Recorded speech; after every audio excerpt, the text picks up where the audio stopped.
Yeah, yeah. We have all the people here except for me. I'm the filmer. Are constituents of Gus Bilirakis.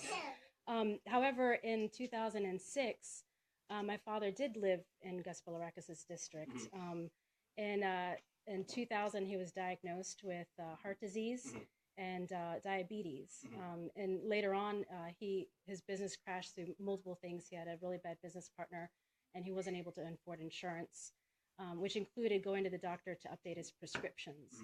So though he was trying to take care of it with diet and exercise and such, he was staying with me while he was actually building back up his business, and he was actually getting clients again in 2006. I was a teacher at Hudson High School, and then I'm sorry, Atlantic Lakes High School at that time, and then on the morning of April 12th, in just a couple of weeks in 2006, I woke up to my father cold, and despite doing CPR, there's nothing I could do about it. And so after that, I started fighting for the Affordable Care Act, and I've been finding groups of people like this. And though we do need to make sure we maintain costs and make sure that costs go down and that it's not perfect, the American Health Care Act would hurt people and possibly kill more people like my father. So that's why I'm here. And then, so anybody else who... I am a two-time breast cancer survivor, currently just a month out from having my last mastectomy. And in less than a month, I'll be going on Medicare. I need it to be there for me to get me through my chemos and my radiations and whatever else may pop up later on. And I really don't want my Medicare to go away. So that's why I'm here. Thank you for sharing your story. Well, I have a very close girlfriend of mine who is in the final stages of breast cancer, and she's on the Affordable Care Act. And because of that, that has helped her make it through where she is today. She had several surgeries, and the Affordable Care Act goes away. There's no way that she'll just stop because there won't be anything for her. So personally, I think that if this bill does not pass, which there's good likelihood there isn't, Gus should listen, I believe, to his constituents this time, and not just say he is. But if he listens to us, we can help make it a better Affordable Care Act. Not put a name to it, not put Trump or Obama or anybody else's name on it. Just call it the Affordable Care Act and make it better from what it is, like we did with Social Security and we did it with Medicare and Medicaid, that everybody will win. And right now, the way it is that we're all going to lose. We're going to lose our children, we're going to lose our grandparents, we're going to lose our brothers and sisters, because we all need help. Thank you for sharing. I am a single parent to a transgender teen daughter. My child needs medically necessary medications for her. I have her insurance through Healthy Kids, like many other Floridians.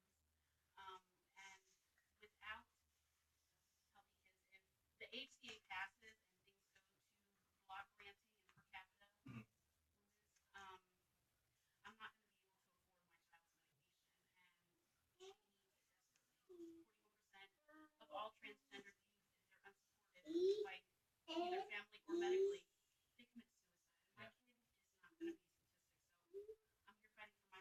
is not going to be a statistic. So I'm here fighting for my child and other children just like her. Thank you for sharing your story. Well, I'm a constituent also, and I would be dramatically affected by this repeal of the Affordable Care Act, because I'm in the older age bracket with pre-existing conditions. My insurance would go way up, and possibly really unaffordable. And I was at the town hall in Palm Harbor. I saw that almost everyone, except staffer and one person, one constituent, was for the Affordable Care Act. That's why I said care about us, because it was pretty obvious how all the constituents felt about the Affordable Care Act. So he needs to care about his constituents, and his constituents will be very motivated to find somebody who will care about them. I'm concerned about the impact of the repeal of the ACA on Medicare in a couple of areas. One, as soon as the ACA is repealed, the benefit that Medicare enrollees currently have for free diagnostic testing goes away. And that money that was funding that everybody on the planet. The other impact is that the trust fund, the Medicare Trust Fund, will also be defunded, which means the trust fund will go bankrupt years sooner than expected, which means that sets the stage for Medicare vouchers, going to a voucher program, which means not only do you pay money to some HMO and the government kicks in whatever on a voucher, I will have to make up the difference in order to get a reasonable amount of health care. And so that's what I'm concerned about, the impact of the ACA repeal on Medicare. All the money that was funding those programs will go to millionaires. Billions of dollars will end up in someone else's pocket instead of providing health care to Medicare recipients.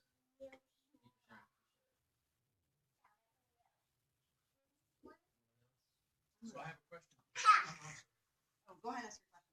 No, I had a question. How is Gus going to vote today?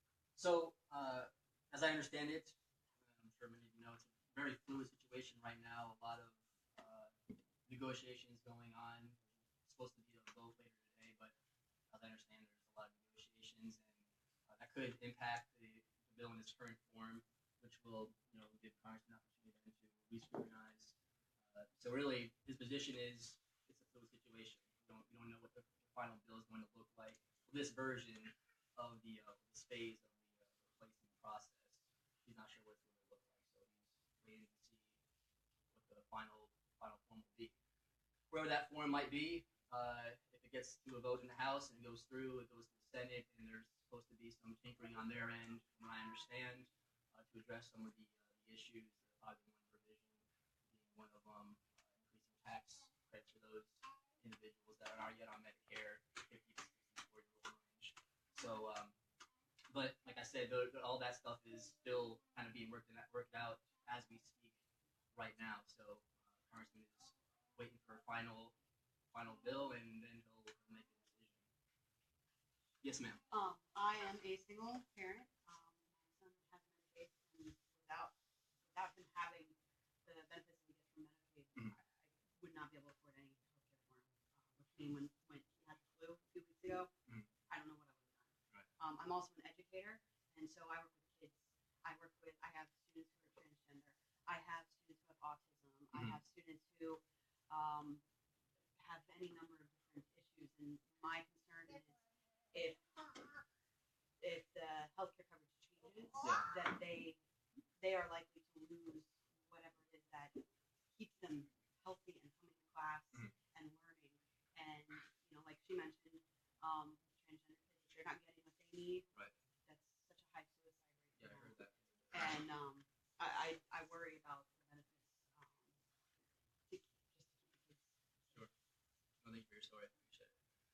And as the young lady said, Congressman had hosted 3 town halls in the last month, and another town hall, and he heard from his constituents, and he did listen. I mean, not a lot of members of Congress can say they actually went and listened before their constituents and listened to what they had to say. And So that's his job. the provision. Well, I'm just saying, a lot of folks decided not to go that route. He could have Marco gone. He Rubio. doesn't get a prize. But what I'm saying is that's all I'm saying. I was just addressing the fact that she said about the fact that he hosted town halls. He did host those town halls. He did listen. The provision, pre-existing conditions. That's one that he heard unanimously from both sides of the aisle. They want that to be part, and he heard that, and it's in this new bill. So there are things that he thought were good in the ACA, and that they want to make sure it's in this new bill. Like I said, it's still a fluid situation. They're still working things out. And I appreciate you all coming and sharing your stories, and I'll be sure to let the congressman know what I've heard today. Him and I have been in constant communication today here, and calling him, letting him know what type of phone calls we're getting as well. It's been pretty high volume phone calls throughout the week. So and he's wanting to know what we're hearing. So we're doing that. I have a So, question. Can I say one thing? I'm sorry. Go ahead. Yeah. I've been a child advocate volunteer for over 8 years now. Yes, A ma'am. lot of our children, Mhm. our cases, a lot of them have medical issues. And that's one thing the state of Florida has seemed to take care of rather well. Infants who need therapies Right. and older children who need all sorts of medical care. A lot of these children were born to drug addicted parents. Yeah, especially and this and area. they have major issues. Mhm. And I don't know where we would be without this piece, because we're always thankful. Well, at least they're getting the medical attention. If they need the therapy they need. It would be. It's hard enough with that. I can't even imagine without that. And also, I'm very appreciative that I was at the first town hall meeting where Gus listened, but he's not hearing us, or whatever way you want to put it. He's hearing us, but not listening, or he's listening but not hearing us. But he listens to it all. He seems like a really decent human being. And then he said, "But I'm voting for." No, I appreciate you saying that. And I think he. I mean, the fact that the pre-existing conditions, which is a huge thing. I mean, that's something that it was said from everybody. I mean, he heard that, he listened to that, and he voiced his concern that needs to be in the new bill. I think that's an example of he heard from you, he listened, and that's what now it's in the new bill. And to speak about the substance abuse and the, especially in this area, babies that are susceptible to the drug. That's something that he's been a huge supporter of, and making sure that's part of this new bill as well. Because those services treatments are very important. What is his position on the continuation of mental health treatment? That is a big component of all this. Yeah. And according to the reading of that bill that he's getting ready to vote on, it does not say that the health insurance has to provide it. As a matter of fact, they let it to make it an option. So why is if he's listening, right, then he should say, and he has a constituency for this kind of problem. Yeah. Why is he not saying that's the thing that I need to have to be in that bill? To that point, that's actually one of the provisions that is being worked out now to get included in this bill before it's voted on by both chambers. The mental health piece is something that a lot of members, aside from the congressman, want to make sure that's in this bill. So that's being worked out now. Can I just ask? He brought up in the town hall that he felt that the Republicans weren't involved in the ACA when it originally passed.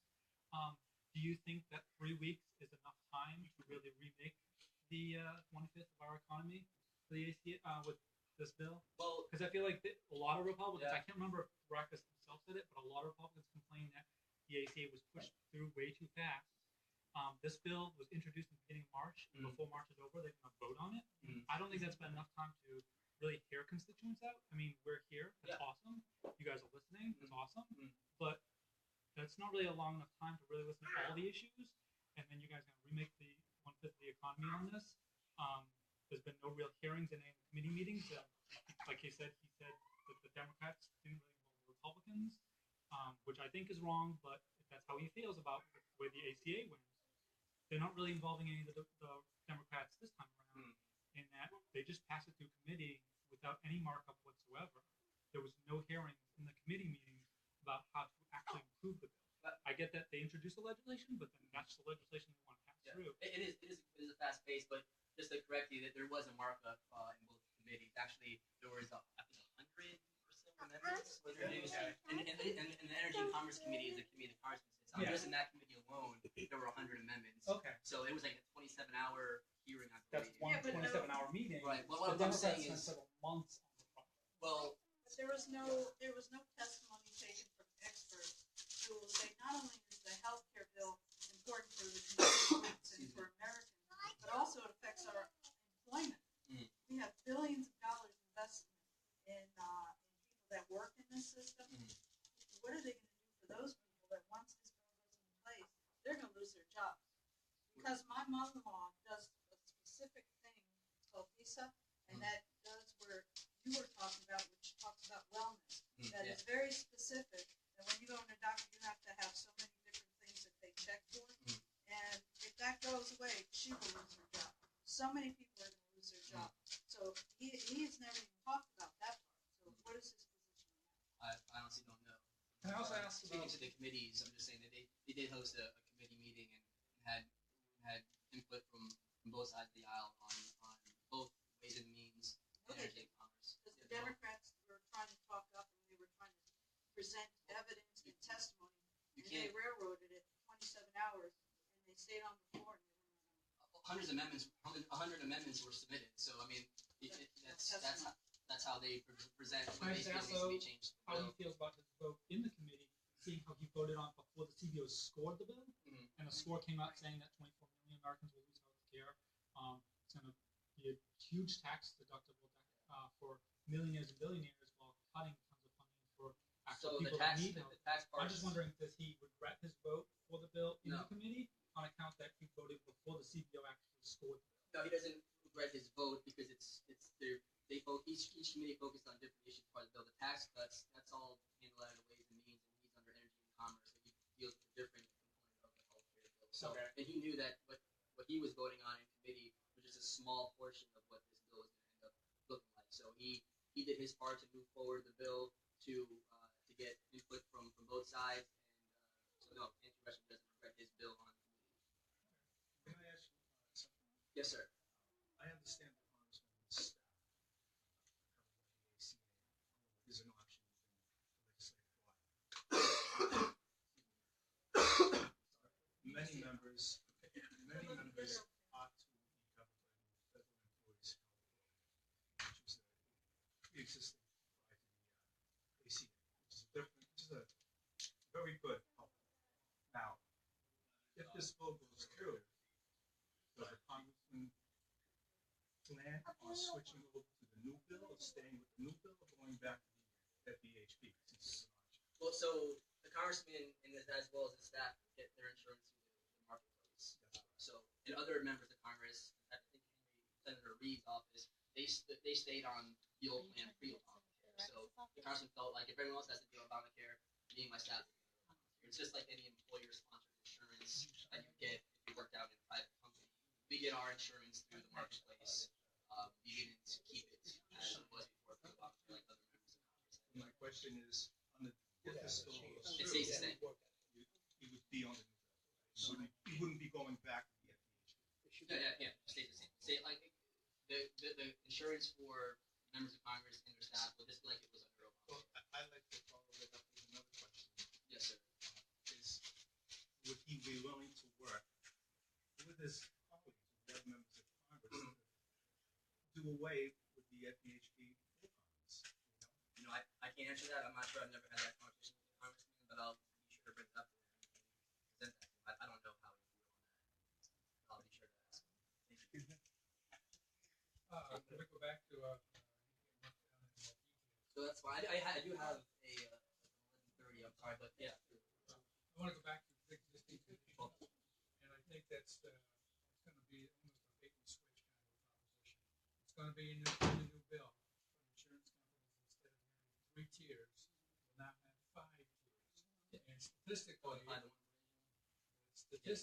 older you are, the more pre-existing conditions you have. Right. It's called Right. life. Yeah, it's called life. So pre-existing conditions, yeah, will be covered, but you'll pay 5 times what someone in the lower bracket will be paying. And the So congressman that's has a double-sided coin, Yeah. and it's a trap that people are going to fall into. They're going to say, "Oh, they're covered, no problem," until they go and get a quote on insurance. Well, it was 3-1 under ACA, which was high in itself. 5-1 is obviously higher, and that's one of the provisions that's actually being worked out now. When it gets to the Senate, if it goes to the House, it gets a vote, goes to the House, it goes to the Senate, and they also approved an extra $85 billion, I believe, to help focus on that issue for that specifically impacts the 50 to 64-year-olds.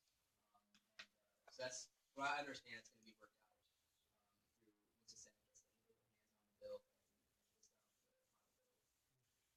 gets down to the final bill. I feel like that takes care of the aging population, whereas AARP had a really big problem with being short on life. Right. That's the big story. So where's the fix for the kids? What's the fix for the lower income families that don't get money off of Medicaid when kids go to block grants? Well, the hope is that Kids are protected under Medicaid. They're protected class under Medicaid Right. now. They go to block grant and that protection goes away. the details for Medicaid, how that's going to be restructured, are still ongoing. But the overall hope is that health insurance as a whole cost will eventually go down. Deductibles will go down. Right now, it's just not sustainable for a lot of folks. Deductibles are $5,000, $6,000, $7,000. I don't know how it's under ACA. It's care, but how do you have access to it if you're spending $6,000, $7,000 I'll be sure to pass that on to Congressman as well. I do appreciate all one, your time. one more Yes, thing. ma'am. Thank you so much. No, my pleasure. But on the letter is her address. Okay. We could have the right up here. Gotcha. We could have a response because we did put Yeah. 2 questions. Gotcha. And then we would also like to know if we could have your card. Happy to do that. Yeah, Thank you. Thank you for your time. Don't hold it up like a mannequin. we grilled you. We put you under fire. No, not at all. I appreciate you all coming down, and thank you for. And I'll be sure to pass it on to the Congressman. Thank you. Thank you. Absolutely. You guys take care. Have a good day. Thank you, everybody. Great job. I'll get you a response to this question, ma'am. I'll get you a response to this question. Yeah, where are you working? Thank you. And that's it. So that went pretty well. And we even met a friend in the hallway. So Terry met a friend in the hallway. And we're heading on out now. See if we can get a group picture.